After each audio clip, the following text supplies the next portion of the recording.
नमस्कार दोस्तों, जय हिंद। स्वागत है आप सभी का यूपी रेगुलर क्लासेस के इस ऑनलाइन प्लेटफॉर्म पे। और जैसा कि आपको पता है कि आर ओ का एग्ज़ाम, आर ओ की परीक्षा बहुत ही जल्द होने वाली है, जिसके संबंध में हम लोग क्या कर रहे हैं, पूरा थ्योरी और रिवीजन पार्ट कर रहे हैं। ठीक है ना। आज हम लोग का जो पार्ट है वो है इंडियन ज्योग्राफी, क्योंकि इंडियन ज्योग्राफी काफ़ी दिन से नहीं हुई थी। इंडियन ज्योग्राफी में काफ़ी कुछ हम लोगों ने कवर कर लिया था। जैसे हम लोगों ने पूरा हिमालय वाला पार्ट कवर कर लिया, ठीक है ना। हिमालय वाला पार्ट हो गया है, पर्वत वाला पार्ट हो गया है, पठार हो गए हैं, नदियाँ हो गई हैं। ठीक है। आज हम लोग लेने वाले हैं मृदा। ठीक है, क्योंकि यहाँ से भी अच्छे खासे प्रश्न पूछे जाते हैं, इस बार भी आए थे। इस बार की बात करूँ, चाहे वो पूरी बात करते हैं एक बार, चाहे आर ओ हो 11 फरवरी वाला, चाहे PCS हो 22 दिसंबर वाला, दोनों में मृदा से प्रश्न आए थे। आर ओ में लगभग शायद 2 प्रश्न थे मृदा से, ठीक है। अब PCS में शायद एक ही प्रश्न था, मुझे थोड़ा ध्यान नहीं है PCS वाला, देख लेना। आर ओ में तो शायद 2 प्रश्न थे, फिक्स याद है, ठीक है। तो कैसे प्रश्न आए थे, मृदा के बारे में देखेंगे, मृदा का निर्माण कैसे हो रहा है वो देखेंगे। क्या होता है, केवल मृदा में ये पढ़ लेते हैं कि 8 प्रकार की मृदा है वही पढ़ लो, नहीं। मृदा का पहले प्रकार देखेंगे, जो जो प्रमुख मृदा से या इस सॉइल से चैप्टर से संबंधित शब्द होंगे, टेक्निकल शब्द होंगे, उनका मतलब क्या है वो देखेंगे। 8 प्रकार की मृदा भी देखेंगे, वो भी लोकेशन वाइज, क्योंकि अब रटने से काम नहीं चलेगा, पूरी हमें लोकेशन पता होनी चाहिए कि कहाँ पे है। ठीक है, तो इसीलिए पूरा हम लोग मैपिंग में देखेंगे। उसके बाद मृदा को नुकसान कैसे पहुंच रहा है वो देखेंगे, उसका हम संरक्षण कैसे कर सकते हैं वो देखेंगे।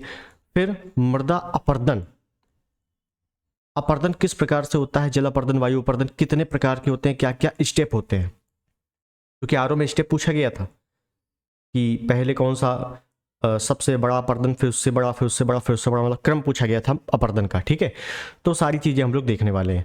हो सकता है 2 पार्ट में या 3 पार्ट में कवर हो। ठीक है, तो पूरा वीडियो देखना है, चैनल पर नए हैं सब्सक्राइब करना है, वीडियो को लाइक करना है, शेयर करना है। आर ओ मैंने आपको पहले बताया है कि प्री और मेंस इसी साल होने वाला है, 2025 में ही होने वाला है। इस वजह से कायदे से कंटिन्यू पढ़ते रहना है, पोस्ट भी ठीक ठाक है। ठीक है, तो चलिए शुरुआत करते हैं फिर।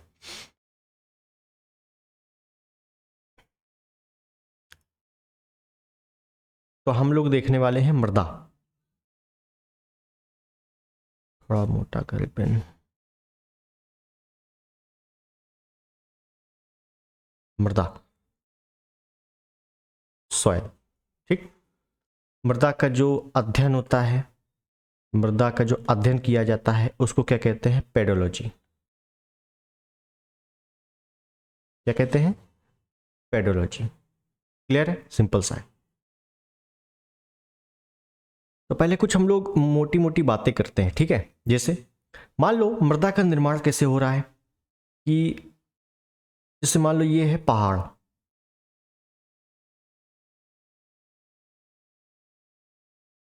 ठीक है। ये क्या है, ये पहाड़ कह दो या पर्वत कह दो, ठीक। होता ये है, ये पर्वत के बगल से ही पूरी रोड गई, मतलब सड़क गई, मैदानी भाग हो गया ये, या पठारी भाग हो गया।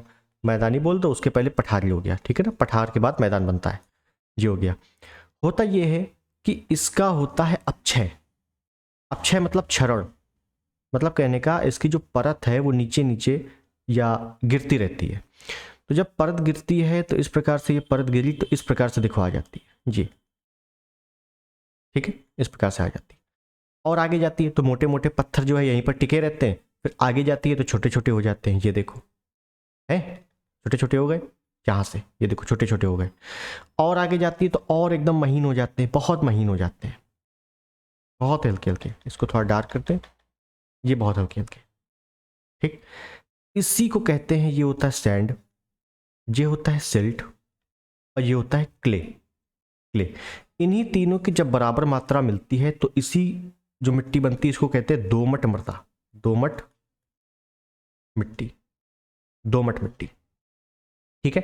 कुछ समझ में नहीं आ रहा होगा, बिल्कुल टेंशन नहीं लेना है, अभी आगे देखना केवल। हम अगर मृदा की बात करें एक लाइन वाइज, तो लिखते हुए चलते हैं थोड़ा सा। चट्टानों के अपक्षय से प्राप्त होती है। चट्टानों का अपक्षय क्या है? यही चीज मैंने बताई, जो चट्टानों का लगातार अपक्षय होता है, मोटे मोटे कंकड़ पत्थर उसी के पास रह जाते हैं, फिर आगे जाके पतले पतले छोटे छोटे बारीक कण आगे जाते जाते हैं, तो इन्हीं को सैंड, सिल्ट, क्ले कहते हैं। ठीक है, तो मैंने क्या लिखा? चट्टानों के अपक्षय से प्राप्त होती है क्या? मृदा।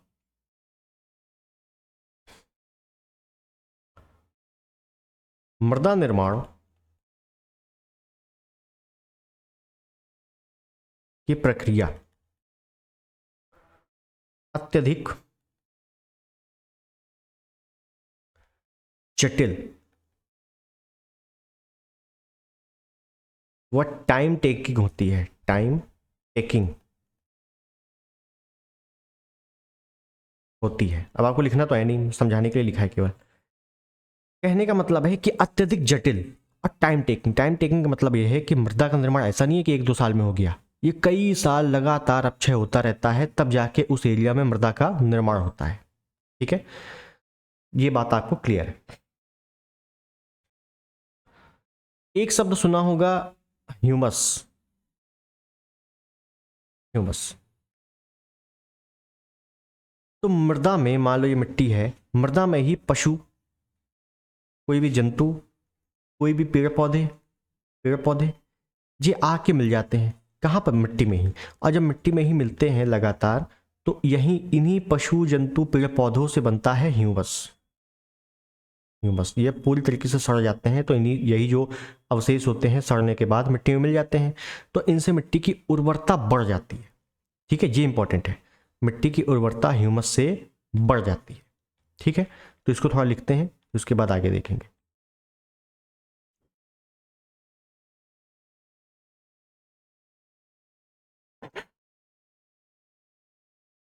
तो हम लिखेंगे कि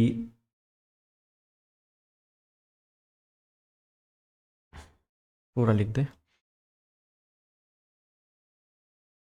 ह्यूमस मृदा में नमी को अवशोषित करने तथा नमी को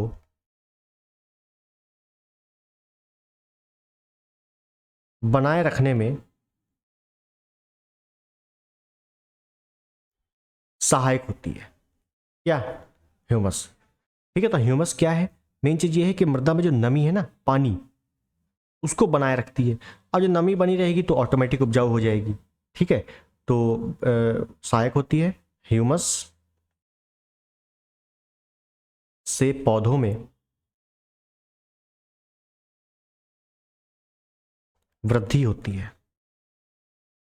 ठीक है, सिंपल सा पॉइंट है।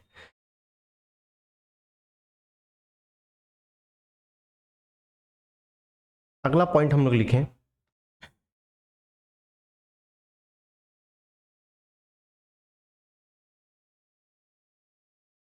मृदा में विभिन्न प्रकार के कण पाए जाते हैं।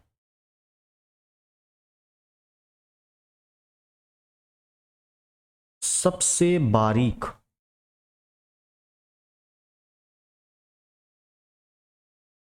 कण को कोलाइडल मृत्तिका कहा जाता है। देखो बोरिंग लग रहा होगा, लेकिन ये सारे प्रश्न पूछे जा चुके हैं और इन्हें नंगी आंखों से नहीं देखा जा सकता। इतने बारीक कण होते हैं, नंगी आंखों से नहीं देख सकते।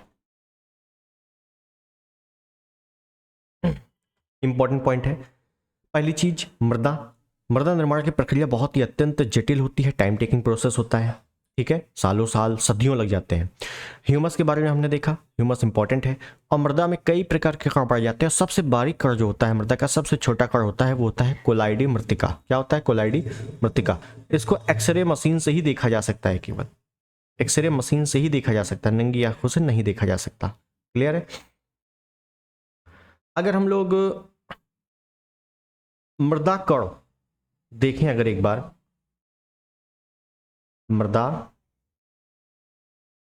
कण, मृदा कण क्रम, तो क्रम ही आ रहे हैं आजकल, क्रम देखें तो सबसे छोटा जो होगा वो होगा कोलाइडल मृत्तिका, फिर होगा मृत्तिका, ध्यान देना कहीं कहीं केवल मृत्तिका लिखा होगा, कोलाइडी मृत्तिका, तो कोलाइडल मृत्तिका सबसे छोटा होगा, फिर मृत्तिका, फिर होगा गाद, फिर होगा सूक्ष्म रेत,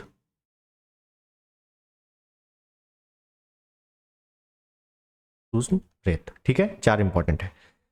अगर आकार की बात करें तो भाई इन्हें केवल एक्सरे से देखा जा सकता है।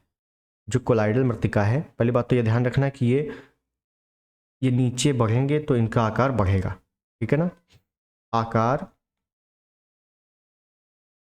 बढ़ेगा, कितना होगा, तो पहले तो इन्हें एक्सरे से ही देखा जा सकता है, ठीक है। मृत्तिका का 0.002 मिलीमीटर होता है, बहुत बार पूछा गया ये मृत्तिका वाला।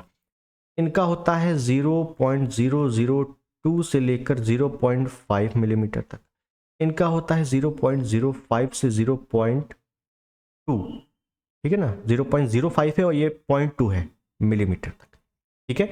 जी वाला आपसे बहुत पूछा गया है मृत्तिका का आकार, क्योंकि इसका एग्जैक्ट आकार होता है 0.002 मिलीमीटर, ठीक है, ये ध्यान रखना है आपको। मृदा से संबंधित जितने पॉइंट मैं आपको बता दे रहा हूं, जैसे विश्व मृदा दिवस कब, 5 दिसंबर को, कब, 5 दिसंबर को, ठीक है। इस बार की थीम क्या थी देख लेना है, मेरे को याद नहीं है।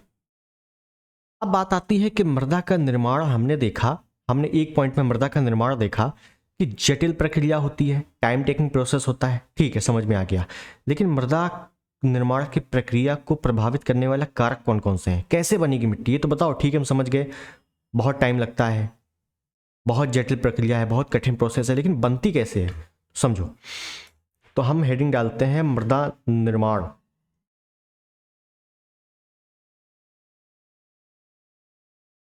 को प्रभावित करने वाले कारक, प्रभावित करने वाले कारक।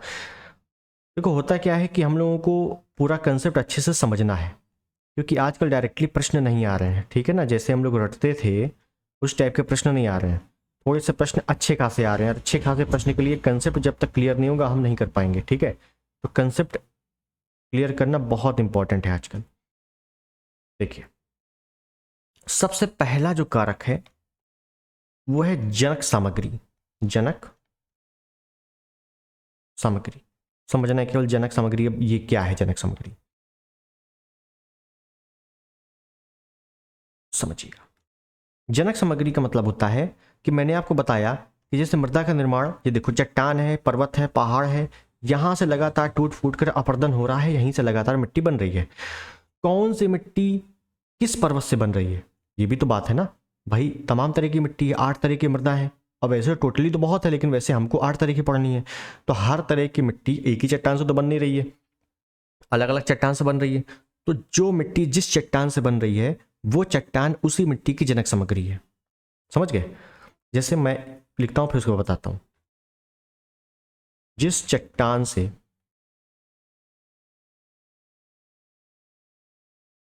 मृदा का निर्माण होता है उसे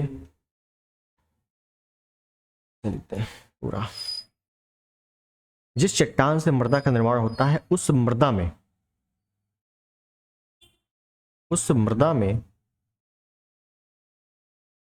चट्टान में मौजूद खनिज पाए जाते हैं, खनिज पाए जाते हैं। जैसे जैसे मैंने कहा कि आग्नेय चट्टान है, अभी आपने शायद चट्टान तो पढ़ी नहीं है, लेकिन आपने फिर भी पढ़ा तो होगा, आपने अगर पेपर दिया है ना पहले से। आग्नेय चट्टान है, अब मैं बोल दूं आग्नेय चट्टान है, आग्नेय चट्टान से लावा निकलता है, लावा बाहर आता है, ये अंदर मैग्मा है, बाहर निकला लावा हो गया, बाहर ठंडा होके, जब ये ठंडा हो गया तो यहीं पर क्या बन जाती है, काली मिट्टी बन जाती है, काली मिट्टी। तो काली मिट्टी का निर्माण कैसे होता है, आग्नेय चट्टानों से या लावा चट्टानों से। तो आग्नेय चट्टानों से क्या बन गई, काली मिट्टी, काली मृदा। तो हम कहते हैं काली मृदा की जनक सामग्री क्या है, तो काली मृदा की जनक सामग्री है आग्नेय चट्टान। क्यों? क्योंकि काली मिट्टी का निर्माण आग्नेय चट्टानों से हुआ है। क्लियर है? बिल्कुल सिंपल पॉइंट है। आगे देखें, एक और एग्जांपल ले लो। अच्छा, ग्रेनाइट, ग्रेनाइट या इसी को रूपांतरित होकर नीस, ग्रेनाइट नीस चट्टान बन जाती है ना, चट्टान में पढ़ा होगा। ग्रेनाइट नीस चट्टान ये परिवर्तित हो जाती है, रूपांतरित हो जाती है। इनसे कौन सी मिट्टी का निर्माण हुआ है, तो इनसे हुआ है लाल पीली मृदा। लाल पीली मृदा का निर्माण हुआ है। तो लाल पीली मृदा का जनक सामग्री क्या है, ग्रेनाइट और नीस चट्टानें हैं। क्लियर है? बस यही होती है जनक सामग्री। आगे चलें। अभी हम केवल वो टेक्निक शब्द देख रहे हैं, वो कंसेप्ट देख रहे हैं जो अक्सर पूछ लिए जाते हैं अच्छे एग्जामों में, क्योंकि अब अच्छा एग्जाम है। दूसरा पॉइंट देखिए, हमने क्या देखा था, हमने देखा था मृदा निर्माण को प्रभावित करने वाले कारक। इसमें पहला देखा जनक सामग्री।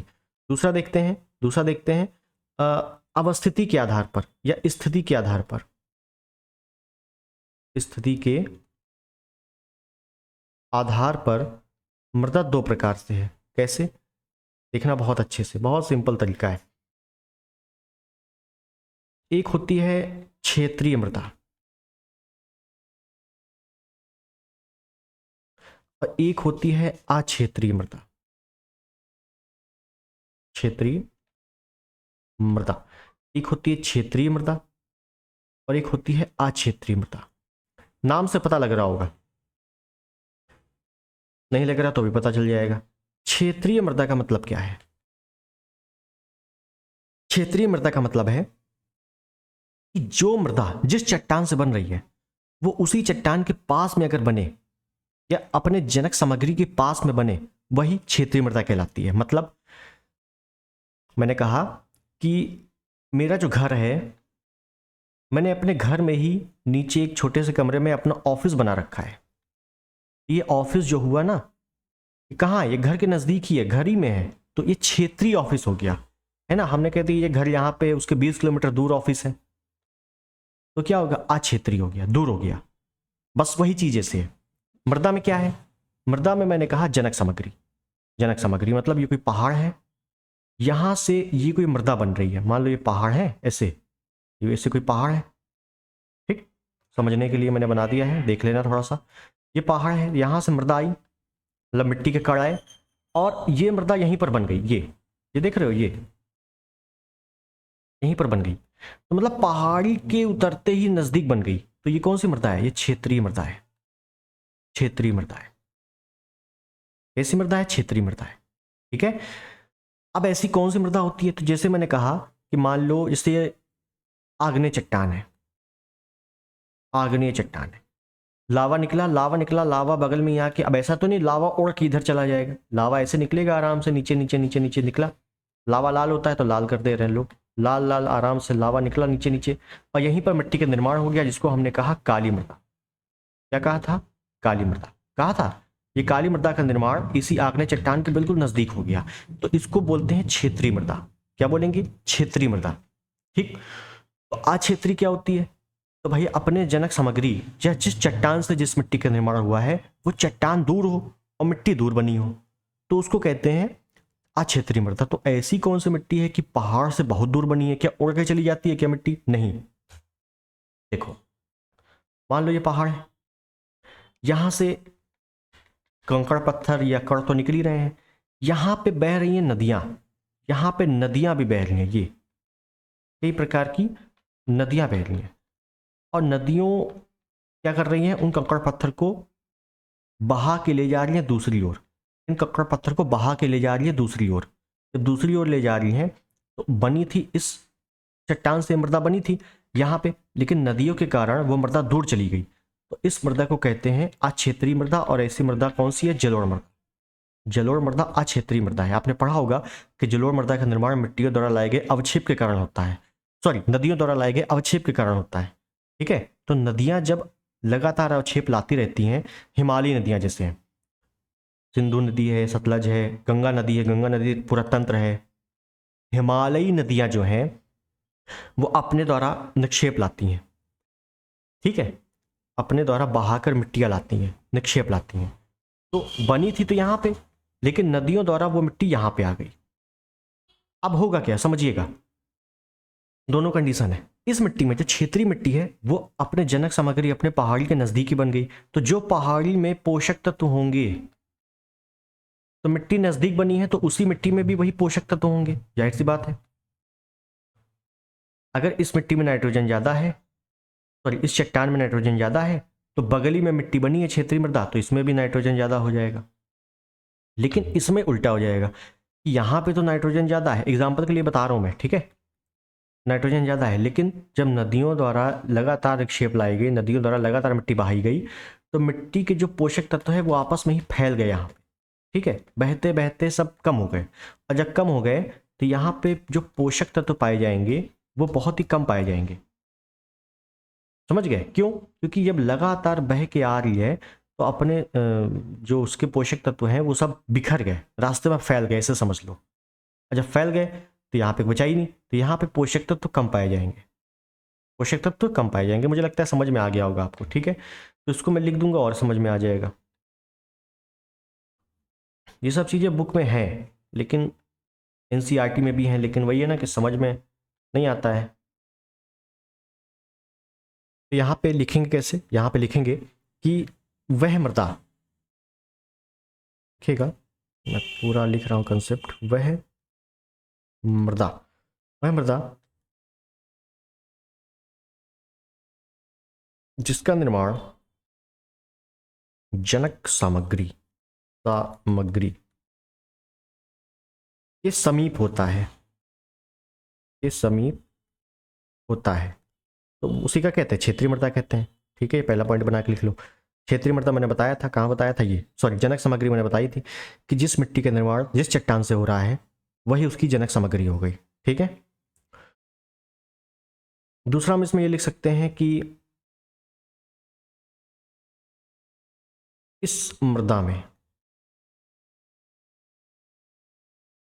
जनक सामग्री, मतलब जो जिस चट्टान से निर्माण हो रहा है, जनक सामग्री के गुण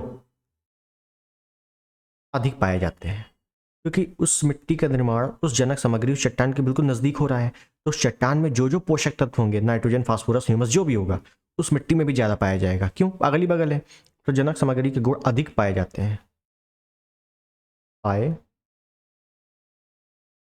जाते हैं। जैसे एग्जाम्पल में मैंने बताया था क्या, काली मिट्टी, काली मृदा, ये आपसे जलोढ़ वाला काफी पूछा गया है, ठीक है ना, इसी का उल्टा लिख लेंगे आज क्षेत्रीय मृदा में वह मृदा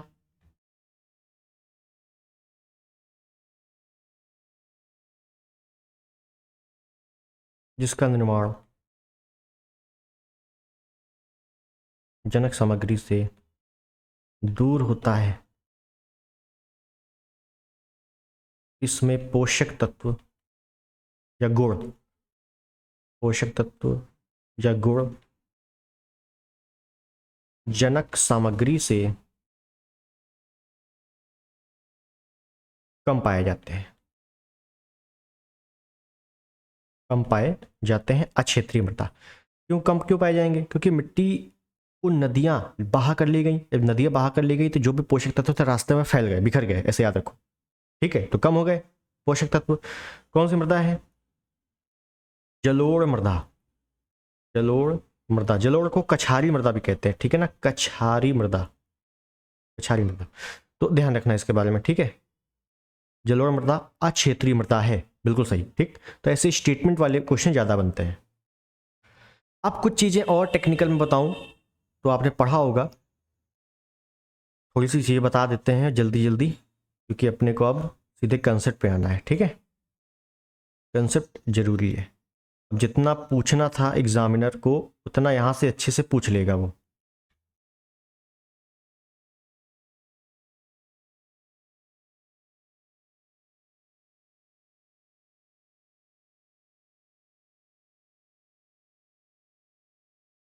देखिएगा,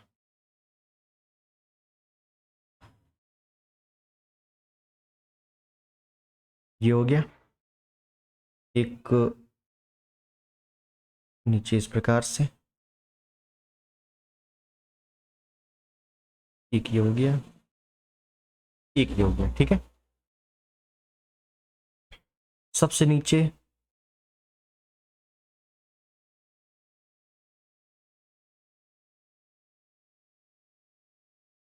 चट्टाने हैं।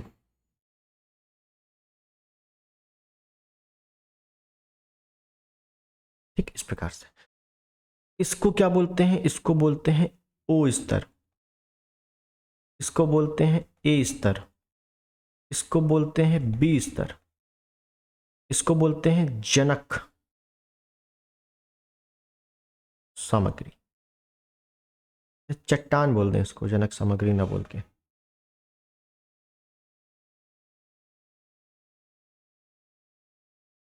चट्टान। यहां पे क्या है, ऊपर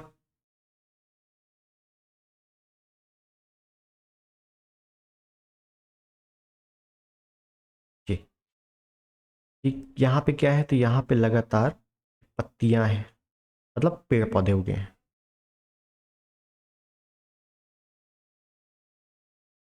इस प्रकार से। ठीक,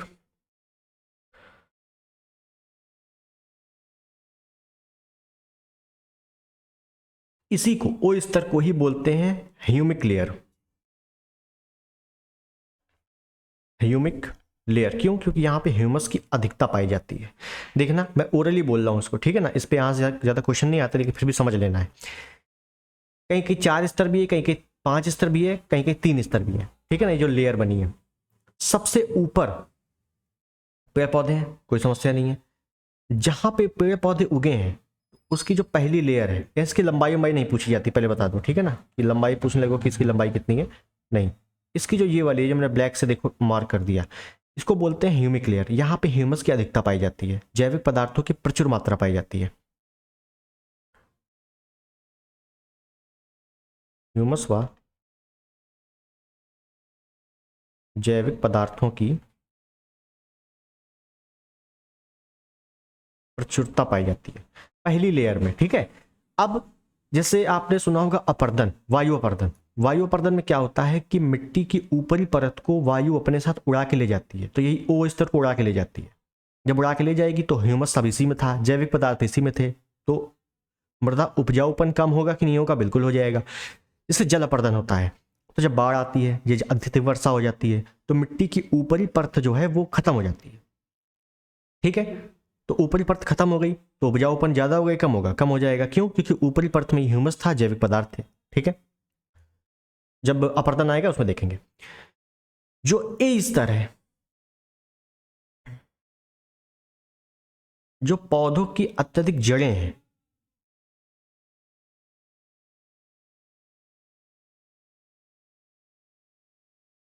अधिकांश, सभी तो नहीं लेकिन अधिकांश जड़ें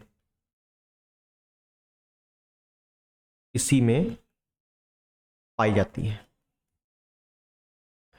जो छोटे मोटे पेड़ पौधे होंगे उनकी जड़ें इसमें, जो बहुत बड़े बड़े पेड़ होंगे, है ना, जो बहुत सालों से पेड़ लगे हैं, जो बहुत बड़े बड़े पेड़ होंगे उनकी जड़ें बहुत नीचे तक जाएंगी, तो वो 20 स्तर तक, ठीक है, 20 तक गहरे या बड़े पेड़, पेड़ की जड़ें, बड़े पेड़ की जड़ें यहीं तक आएंगी, ठीक है। अब ऐसा थोड़ी नहीं कि गेहूं की जड़ें बहुत नीचे तक चली जाएंगी। भाई गेहूं है, काटा पीटा सब काम खत्म हो गया, ए स्तर तक थी जड़ें। देखिए जब आम का पेड़ है, अब आम के पेड़ की जड़ें बहुत नीचे तक चली जाएंगी, ठीक है। बाकी नीचे चट्टान है, चट्टान में कुछ नहीं है, सिर्फ और सिर्फ खराब चट्टाने हैं यहाँ पे, ठीक है ना, इसके नीचे कुछ नहीं, बात खत्म। और ज्यादा नीचे चले जाएंगे तो फिर पृथ्वी की आंतरिक संरचना पढ़नी पड़ेगी, ठीक है, बस काम खत्म हो गया। अब समझिए यहाँ पे कुछ मैं शॉर्ट में बता रहा हूं, जैसे तो शॉर्ट में समझ लीजिए, फालतू का एक्स्ट्रा दिमाग लगाने की आवश्यकता नहीं पड़ेगी। अगर ह्यूमस अधिक है तो मिट्टी का उपजाऊपन अधिक होगा। ताप अधिक है तो जीवाणु अधिक होंगे। और जीवा देखो, ताप होता है, नमी होती है तो कीड़े मकोड़े ज्यादा आते हैं। वर्षा के दौरान जब नमी होती है तभी कीड़े मकोड़े ज्यादा आते हैं, ठीक है। तो जीवाणु ज्यादा होंगे, जीवाणु ज्यादा होंगे तो ह्यूमस, ह्यूमस ज्यादा बनेगा, ह्यूमस ज्यादा बनेगा तो उपजाऊपन, उपजाऊ भी ज्यादा। वर्षा, वर्षा अधिक होगी तो जैसे मैंने बताया कि वर्षा अधिक अगर अधिक हुई तो ऊपरी परत खत्म, या अगर वर्षा ज़्यादा हुई तो जो ह्यूमस है ऊपर वो जल में घुलकर नीचे चले जाएंगे। जब नीचे चले जाएंगे तो हमें कोई मतलब ही नहीं है, क्योंकि नीचे यहाँ पे क्या मतलब है, हमें पेड़ का जो चाहिए होता है ह्यूमस वो यहाँ ओ लेयर में चाहिए होता है। देखिए जब वर्षा होने पर नीचे चले जाएंगे तो भी कोई मतलब नहीं है ना। तो वर्षा अधिक होने पर उपजाऊपन कम होता है, नीचे डाउन, ठीक है ना, कम होता है। देखो एरो समझना है यहाँ पे, क्लियर है। जैसे लेटेराइट मिट्टी, जब मैं बताऊंगा एग्जाम्पल में, इसमें लेटेराइट मृदा, तो लेटेराइट मृदा कहाँ पाई जाती है, अत्यधिक ताप और अत्यधिक ताप वाले क्षेत्र में, सॉरी ताप और वर्षा वाले क्षेत्र में, जहां सबसे ज्यादा ताप होगा सबसे ज्यादा वर्षा होगी वहां पाई जाएगी। तो सब वहां बैलेंस बिगड़ जाता है लेटेराइट मिट्टी का, ठीक है, तो उपजाऊपन भी कम हो जाता है। तो बताएंगे आगे, इतना समझना है अभी, ठीक। अब मुझे लगता है आपको इतनी सारी चीजें समझ में आ गई होंगी जो मैंने बिल्कुल बेसिक से बताया है, ठीक है। बहुत ज़्यादा डिटेल नहीं चलना है क्योंकि अपने को मृदा में पीएचडी नहीं करनी। अब चलते हैं मृदा के प्रकार।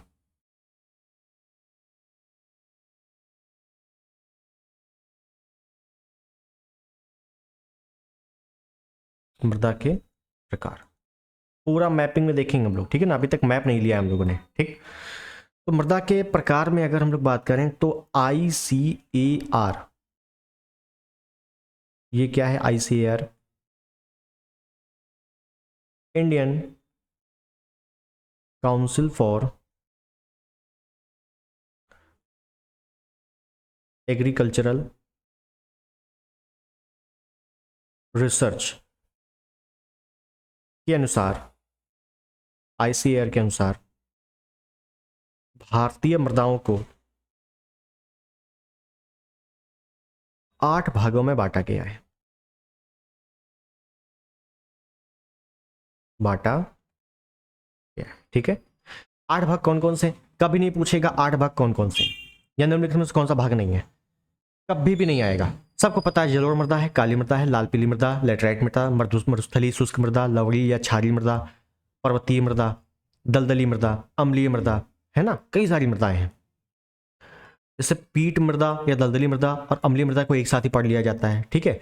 जैसे मरुस्थलीय शुष्क मृदा को एक साथ ही पढ़ लिया जाता है, जैसे लवणीय और क्षारीय मृदा को एक साथ पढ़ लिया जाता है, ठीक है। तो 8 मृदाएं हैं, बस याद रखना है सही ओरली।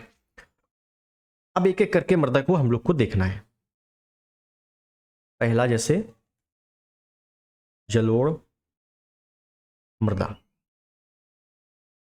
आप समझिए, या इसको सबसे पहले हम ऐसे लिखते हैं, ठीक है, क्योंकि क्षेत्र से भी क्वेश्चन पूछ लिया जाता है विस्तार से। तो मिट्टी का, साइड में लिख देते हैं,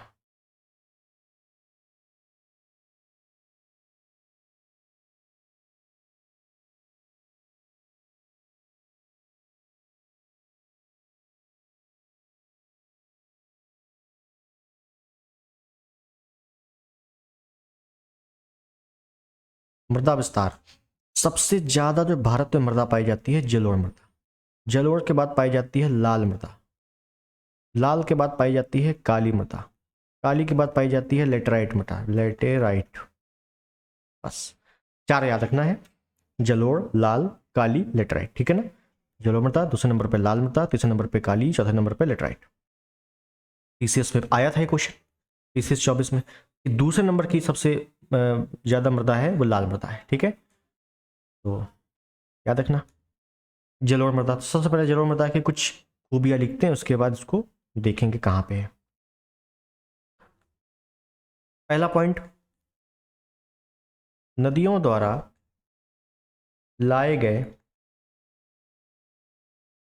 अवसादों के निक्षेपण से इसका निर्माण होता है, इसका निर्माण होता है। निक्षेपण से मतलब दूर होता है, इसे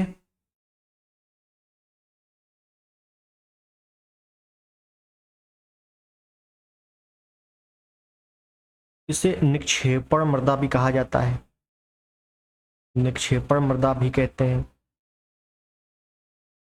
ठीक है। इसे इसे अक्षेत्रीय मृदा भी कहते हैं, अक्षेत्रीय मृदा भी कहते हैं, अक्षेत्रीय मृदा भी कहते हैं, ठीक है ना। ये 2 पॉइंट ध्यान रखना है कि निक्षेपण से इसका निर्माण हो रहा है तो निक्षेपण मृदा भी कह देते हैं, इसे अक्षेत्रीय मृदा भी कहते हैं। कैसे कहते हैं मैंने सब बता दिया था, ठीक है। फिर उसके बाद इसी में जलोढ़ मृदा में ही लिखेंगे,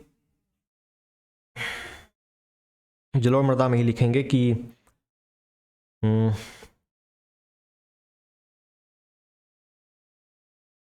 नदियों, कौन सी नदियां थीं? सिंधु, सिंधु, गंगा, ब्रह्मपुत्र व सहायक द्वारा निर्माण होता है। मतलब जो नदियां निक्षेप से निर्माण हुआ है वो कौन सी नदियां हैं? तो ये वही नदियां हैं, ठीक है। अगला पॉइंट लिखेंगे एक, क्योंकि अपने को कुछ भी नहीं छोड़ना है, ठीक है। तो अगला पॉइंट हम लोग देखते हैं कि उर्वरता अधिक होती है, इसीलिए देखिए मैं शॉर्ट फॉर्म में लिख रहा हूं, ठीक है ना, लिखते रहना। उर्वरता अधिक होती है, ऊपर एरो बना दिया है, इसीलिए जलोढ़ मृदा वाले क्षेत्रों में गहन कृषि की जाती है, गहन कृषि की जाती है, ठीक है। दूसरा पॉइंट, पोटास, जलोढ़ मृदा में पोटास, फास्फोरस, चूना, लाइम की मात्रा अधिक होती है या प्रचुर मात्रा में पाई जाती है। इसे शुद्ध लिख देना, ज्यादा बेटर रहेगा।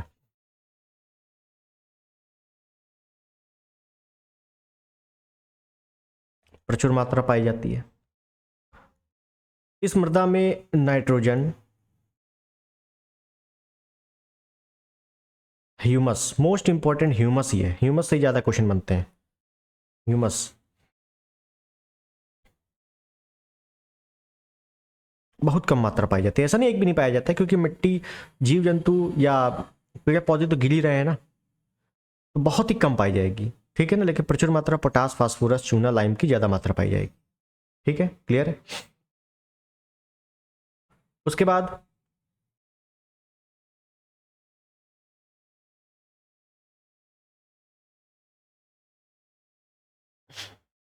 इसे लिख लेते हैं,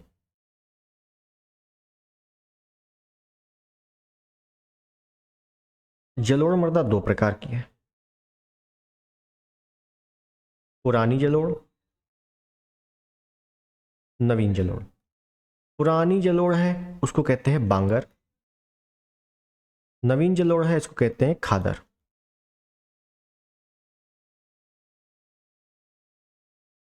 जो बांगर है वो उपजाऊ उपजाऊ कम है, और जो खादर है नई है वो उपजाऊ अधिक है,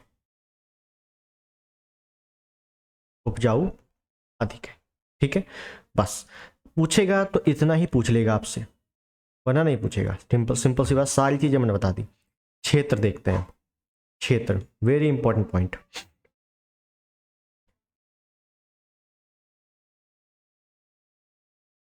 जलोढ़ मृदा का क्षेत्र,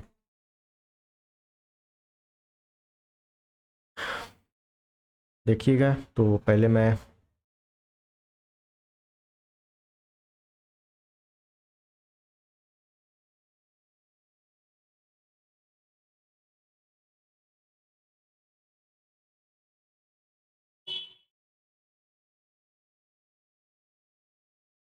मैप आपको बना लेना है।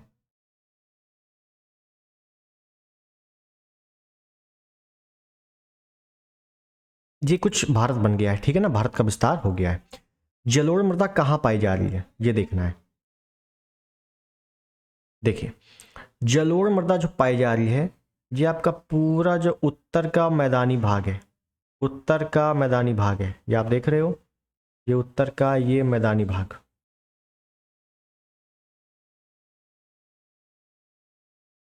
ये प्लस ये किनारे वाली पट्टी, ये वाली, प्लस थोड़ा सा हिस्सा तमिलनाडु पे। ध्यान देना है आपको, यहाँ पे जैसे मैं एक लेता हूं, यहाँ पे एक नदी जा रही है, इस नदी का नाम है, ओरली बोलूंगा, नदी में पढ़ा चुका हूँ, ठीक है ना। इस नदी का नाम है महानदी। एक नदी जा रही है गोदावरी नदी, एक नदी जा रही है कृष्णा नदी, एक नदी जा रही है कावेरी नदी। ठीक, कावेरी नीचे है तो नीचे बना दो, कोई दिक्कत नहीं है, ये नीचे, ये ऐसे विस्तार, ठीक है। तो विस्तार अगर देखें तो विस्तार कहाँ पे है, उत्तर का मैदानी भाग, मैदानी भाग, महानदी, ये पॉइंट इंपॉर्टेंट है, महानदी, गोदावरी, कृष्णा, कावेरी नदियों के डेल्टा क्षेत्र, डेल्टा क्षेत्र में पूछा जाता है कि महानदी के डेल्टा क्षेत्र में कौन सी मिट्टी का विस्तार पाया जाता है, तो जलोढ़ मृदा, ये बहुत बार पूछा गया है, ठीक है। और अगर आ जाए कि तटीय मैदान, तटीय मैदान, ठीक है, बस तटीय मैदान, हालांकि यही तट हो गया है ना। ध्यान रखना कि उत्तर का मैदानी भाग पूरा जलोढ़ मृदा, और क्षेत्र लगभग 40%, पूरे भारत का लगभग 40% भाग पर जलोढ़ मृदा पाई जा रही है, जो कि पहले नंबर पे है, ठीक है, पहले नंबर पे जलोढ़ मृदा है। एक बार हम सारी मृदाओं को मैप पे बताएंगे, उसके बाद लास्ट में एक सिंगल मैप लेके भर देंगे उसको मृदा से, है ना, पूरा भारत लेके अलग अलग कलर से अलग अलग मृदाओं को भर देंगे, ताकि एक बार दिमाग में बस जाए चीजें, ठीक। अगली मृदा देखें, अभी अगली मृदा देख लेते, ठीक है ना, फिर समाप्त करते हैं इस वीडियो को। तो अगली मृदा हम लोग देखेंगे, उस मृदा का नाम होगा काली मृदा, काली मृदा। लाल मृदा क्यों नहीं देख रहे हो कि दूसरे नंबर पे तो लाल थी, तो लाल और पीली इकट्ठे आएगी, इस वजह से नहीं देख रहे, ठीक है। देखो, पहली बात तो निर्माण कैसे हुआ ये बताओ।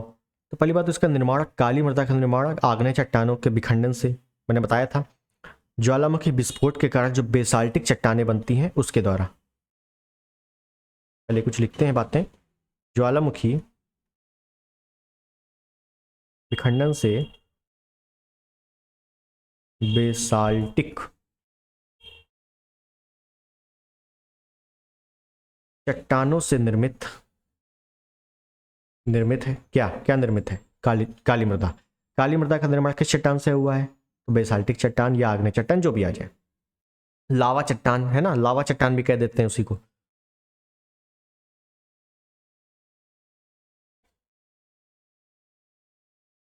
इसका ऐसे पहले ये वाला पॉइंट लिखते हैं कि इसे काली मृदा, कपासी मृदा, रेगुर मृदा, स्वतः स्वतः जुताई वाली मृदा, स्वतः सिंचाई वाली, सिंचाई वाली मृदा के नामों से जाना जाता है, अलग अलग नामों से जानते हैं इसको, ठीक है। इसका काला रंग, भाई काली मृदा है तो काला रंग है इसका, इसका काला रंग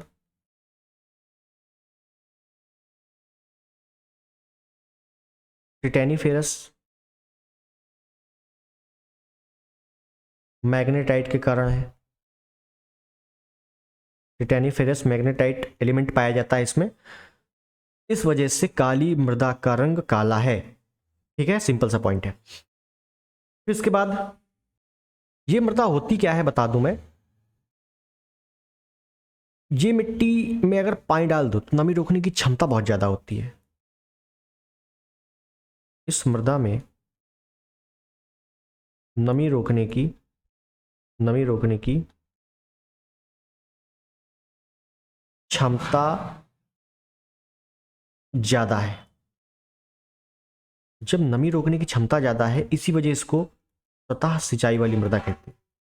ये ऑटोमेटिक सिंचाई हो चुकी है, स्वतः सिंचाई वाली मृदा। ठीक है, तो स्वतः सिंचाई वाली मृदा क्यों कहते हैं? उसका कारण है ना, नमी रोकने की क्षमता ज्यादा है। शुष्क होने पर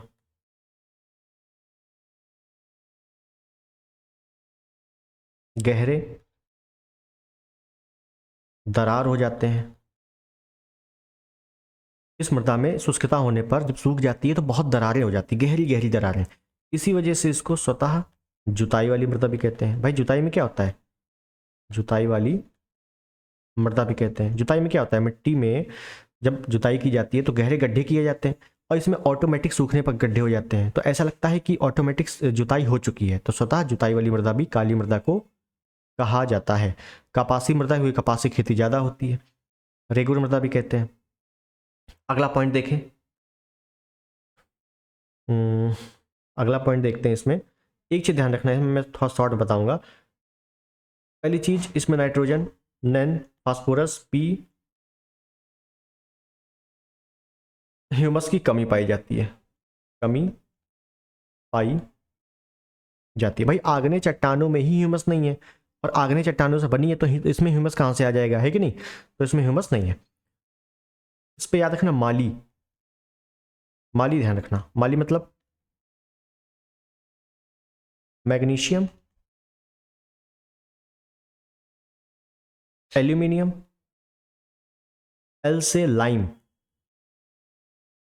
लाइम या चूना, और आई से आयरन मतलब लोहा। इन सब की प्रचुर मात्रा पाई जाती है, प्रचुर मात्रा पाई जाती है। ठीक है ना? इतना आराम से समझ में आ गया होगा। विस्तार, तो काली मृदा का विस्तार हम लोग अगले पेज पे लेते हैं, यहां देख नहीं पाएंगे। यहां पे हम लोगों ने क्या देखा था? जलोढ़ मृदा का विस्तार या जलोढ़ मृदा का क्षेत्र। यहां हम देखेंगे काली मृदा का क्षेत्र, जो कि तीसरे नंबर की सबसे ज्यादा विस्तार वाली मृदा है। तीसरे नंबर की, दूसरे नंबर की तो लाल मृदा है। ठीक है, तो विस्तार कहाँ कहाँ है? पहले तो मैप ही देख ले हम लोग, है ना।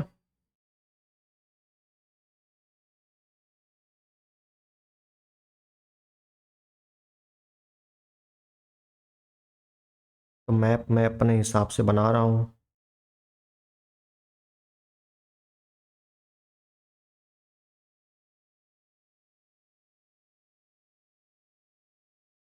ये कुछ बन गया। ठीक है, तो काली मृदा कहाँ पे है? काली मृदा को हम लोग लाल से लिखेंगे। तो ये आप देख रहे हो, उत्तर का मैदानी भाग था, कोई दिक्कत नहीं, नीचे आ गए, थोड़ा सा नीचे आ गए, ये वाला,